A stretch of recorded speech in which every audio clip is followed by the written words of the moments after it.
ॐ अज्ञानतिमिरन्धस्य ज्ञानञ्जनशलाखया चक्षुरुन्मिलितं येन तस्मै श्रीगुरुवे नमः। नमो ॐ विष्णुपदाय कृष्णप्रेष्ठाय भूतले श्रीमते भक्तिवेदान्तस्वामिन् इति नामिने। नमस्ते सरस्वते देवे गौरवाणी प्रचारिणे निर्विशेषशून्यवादी पाश्चात्यदेशतारिणे। जय श्री कृष्ण चैतन्य प्रभु नित्यानंद श्री अद्वैत गदाधर श्रीवासदि गौर भक्तवृंद। हरे कृष्णा कृष्ण कृष्णा हरे हरे, हरे राम राम राम हरे हरे। हरे कृष्णा। तो पिछली कथा में नारद जी जो है किस रथ के ऊपर सवार होकर के राजा पुरंजन एक रोमांच कार्य करने के लिए निकला है, एडवेंचर करने के लिए जंगल की तरफ जा रहा है रथ के ऊपर सवार होकर के। तो उसके बारे में हम चर्चा कर रहे थे। तो रथ क्या है, वो 5 घोड़े कौन से हैं, इन सब का विवरण देते हुए आगे नारद जी बताते हैं। 5 जो घोड़े थे ये तो हमने उसका वर्णन किया था। ये जो हमारी 5 इंद्रियां हैं, पंचेंद्रिया, जिनको ज्ञानेंद्रिया भी कहते हैं, जिनके द्वारा हम ज्ञान अर्जित करते हैं। और नारद जी ने ये बताया था कि राजा पुरंजन एक जंगल में जा रहा था, एक वन की तरफ जा रहा था। उस वन का नाम क्या था? पंचपृष्ठा। पंचपृष्ठा वन उसको क्यों कहा गया है? क्योंकि ये जो 5 घोड़े थे ये 5 चीजों की तरफ आकर्षित होकर के जोर जोर से भाग रहे थे इस वन की तरफ। तो ये 5 चीजें कौन सी हैं जिनके पीछे ये 5 घोड़े जो हैं इतने आकर्षित होकर के भाग रहे थे? तो ये बताया गया है, शब्द, कानों के लिए शब्द, आंखों के लिए रूप, और गंध, नाक के लिए गंध, और त्वचा के लिए स्पर्श, जीभ के लिए स्वाद। तो ये हो गए 5 प्रकार के विषय की वस्तु जिनके पीछे ये 5 इंद्रियां मतवाली होकर के भागती है। तो यही यहां पर दर्शाया गया है। ये 5 घोड़े जो हैं रथ को लेकर के बड़ी तेजी के साथ में उस जंगल की तरफ जा रहे हैं, जिस जंगल का नाम है पंचपृष्ठ। तो हर एक इंद्रिय के लिए उसके आकर्षण की वस्तु है। आँखों के लिए रूप है, कानों के लिए शब्द है, जीभ के लिए स्वाद है, नाक के लिए महक है, त्वचा के लिए टच है, स्पर्श है। तो ये हम भौतिक संसार में देख सकते हैं किस प्रकार से हमारी इंद्रियां इस संसार में मतवाली होकर के अनेकों प्रकार से हम इंद्रिय तृप्ति के पीछे भागते हैं। आगे वो बताते हैं ये जो 2 रथ के जो 2 पहिए थे, 2 व्हील थे, ये क्या है? तो नारद जी आगे बताएंगे, ये है मनुष्य जीवन में 2 प्रकार का जीवन। कभी हम लोग धर्म का पालन करते हैं और कभी अधर्म में जाकर के अनेकों प्रकार के पाप कर्म करते हैं। तो एक पहिया रिलीजियस लाइफ का है, धार्मिक जीवन का है, और एक पहिया अधार्मिक जीवन का है। इन 2 पहियों के ऊपर ये रथ चलता रहता है। और कहते हैं ये जो 5 प्रकार के अवरोध थे, जैसे हमने देखा था ना, अगर रथ जा रहा है तो रथ के जाने के लिए कई बार रोड के ऊपर हम लोग देखते हैं गाड़ी धीरे जाने के लिए अवरोध लगा देते हैं, ऑब्स्टिकल लगा देते हैं। जैसे रोड बैरियर लग जाते हैं तो उसके ऊपर से हम्प होता है तो गाड़ी बहुत धीरे से जाती है, इनको अवरोध कहते हैं। इसी प्रकार से आत्मा के लिए क्या अवरोध है? आत्मा इस शरीर में बंधित है, इस शरीर में बंधन में फंसी हुई है, वो उसके लिए अवरोध है। 5 प्रकार के बंधन हैं, 5 प्रकार की वायु के अंदर में आत्मा है। हमें इस 5 वायु के अंदर से आत्मा को बाहर निकालना है। तो आयुर्वेद के अनुसार ये 5 वायु कौन सी हैं? प्राण, अपान, उदान, समान, वयान। ये 5 प्रकार की वायु होती हैं जो आत्मा के लिए अवरोध है। ये भी बताया था कि राजा पुरंजन जिस रथ के ऊपर सवार होकर के जा रहा था उसमें 7 प्रकार की कवरिंग थी। तो नारद जी आगे बताएंगे इस शरीर में आत्मा के ऊपर 7 प्रकार की कवरिंग है। तो आत्मा को इससे बाहर निकलना है, 5 प्रकार की वायु से और 7 कवरिंग से बाहर निकलना है।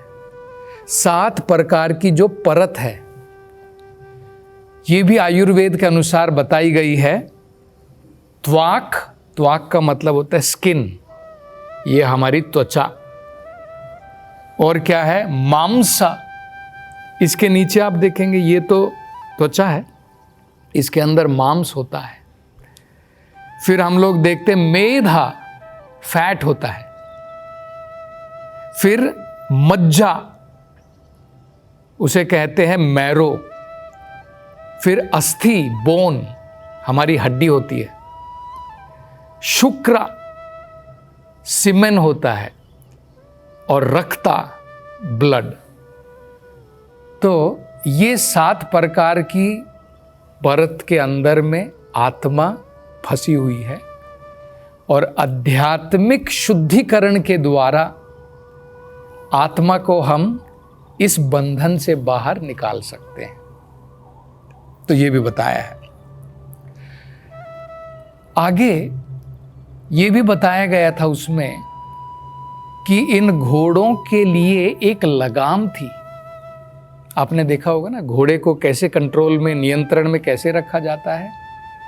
घोड़ों को कंट्रोल किया जाता है, लगाम, रस्सी होती है जो घोड़े की नाक से बाहर निकलती है और जो सारथी होता है उसके हाथ में होती है।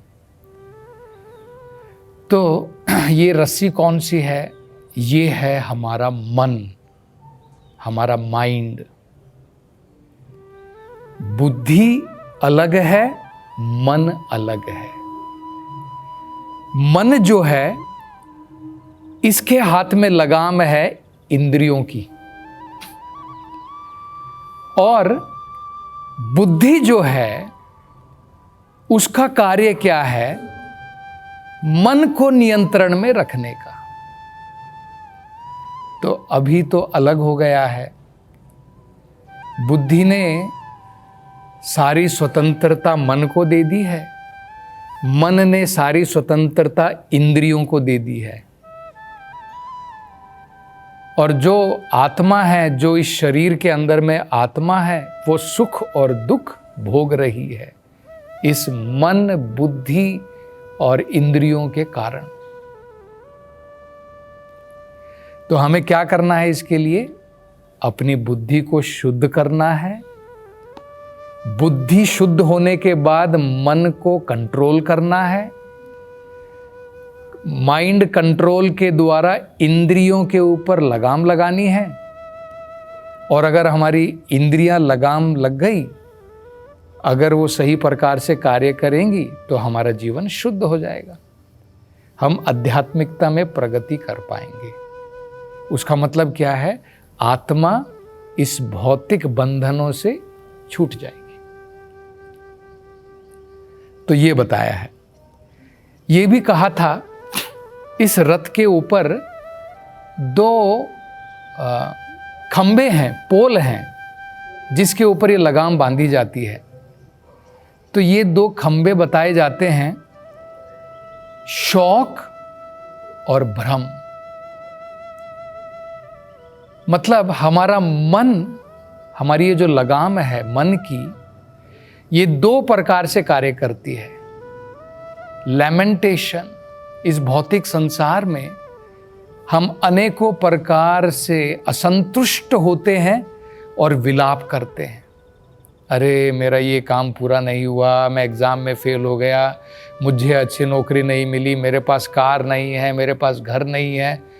हमारा सारा जीवन इस प्रकार की अनेकों प्रकार के विलाप में, शोक करने में चला जाता है। और दूसरा है, भ्रमित होकर के हम भौतिक संसार में आनंद के पीछे भागते हैं। कोई खुशी नहीं है संसार में, कोई आनंद नहीं है।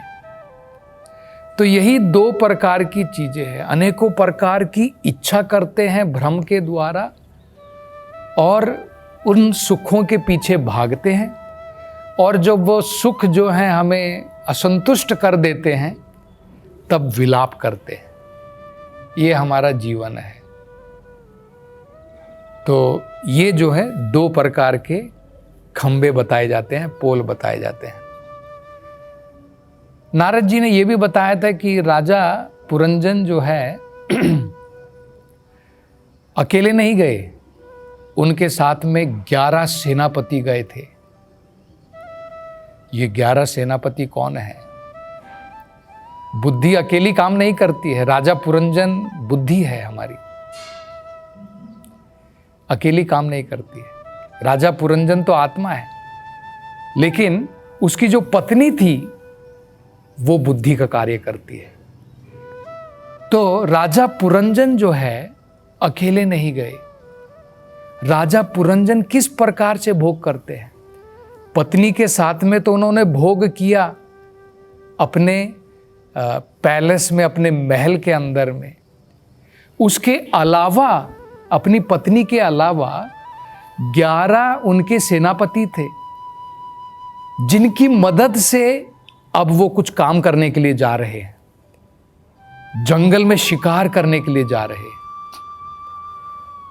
तो ये 11 कमांडर कौन है राजा के साथ में, राजा पुरंजन के साथ में? मतलब हम जो आत्मा है, जो राजा पुरंजन की भांति हैं, अपनी बुद्धि से भी कार्य करते हैं और साथ साथ में 11 कमांडर हैं, 11 सेनापति हैं। ये 11 सेनापति कौन है? 10 इंद्रियां और 1 मन, 5 कर्मेंद्रियां, जैसे हाथ हो गए, पांव हो गए, तो ये कर्म इंद्रियां हैं, कर्म करने के लिए इंद्रियां। और 5 ज्ञानेंद्रियां, आंखें, कान, जीभ, ये जो ज्ञान अर्जित करती हैं। तो 10 हो गई इंद्रियां, और मन जो लगाम है, कितने हो गए टोटल? 11।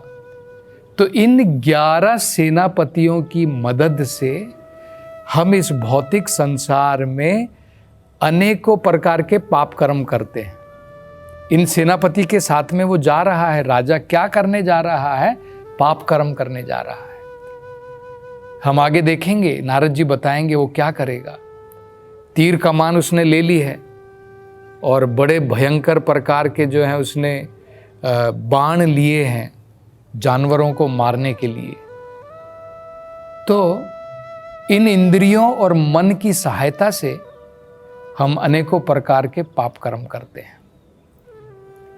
आगे ये भी बताया था कि रथ जो है और उसका कवच जो था, जो राजा पुरंजन ने कवच पहना था, और उसका रथ भी जो है सोने का बना हुआ था। और उसने जो कवच पहने थे और जो अनेकों प्रकार की डेकोरेशंस थी रथ के ऊपर, सब सोने की थी। तो नारद जी आगे बताएंगे, इससे हमें क्या समझना है, हमारा जीवन रजोगुण से बहुत ज्यादा प्रभावित है। भौतिक संसार में जिसको आज हम मटेरियल एडवांसमेंट कहते हैं, ये कुछ नहीं है, ये केवल रजोगुण का प्रभाव है। रजोगुण के प्रभाव में क्या होता है, व्यक्ति केवल पागल होकर के धन के पीछे, गोल्ड के पीछे भागता है। किस प्रकार से धन दौलत अर्जित करना है, बैंक बैलेंस बढ़ाना है। तो प्रैक्टिकली अगर आप आज देखेंगे, लोगों का और कुछ काम नहीं रह गया है। हम क्या खा रहे हैं वो लोग नहीं देख रहे हैं कि मेरे को 2 वक्त जो है सही प्रकार से रोटी भी नहीं मैं संतुष्टि से खा रहा हूं, लेकिन बैंक का बैलेंस बढ़ रहा है ना, ये देख करके मुझे खुशी होती है। मतलब रजोगुण का प्रभाव है। तो जब तक रजोगुण का प्रभाव रहेगा और तमोगुण का प्रभाव रहेगा, हम भगवान की भक्ति में आगे नहीं बढ़ पाएंगे। जब हम सत्व गुण में आएंगे तब हम आध्यात्मिकता में प्रगति कर सकते हैं। तो अब आगे जो है नारद जी बताएंगे कि राजा पुरंजन जो है अपने रथ के ऊपर सवार होकर के अपनी पत्नी को छोड़ करके उस पंचपृष्ठा जंगल की तरफ जा रहा है। वहां पर जाने के बाद ये राजा क्या करता है, तो उसके बारे में चर्चा हम अगली कथा में करेंगे। हरे कृष्णा।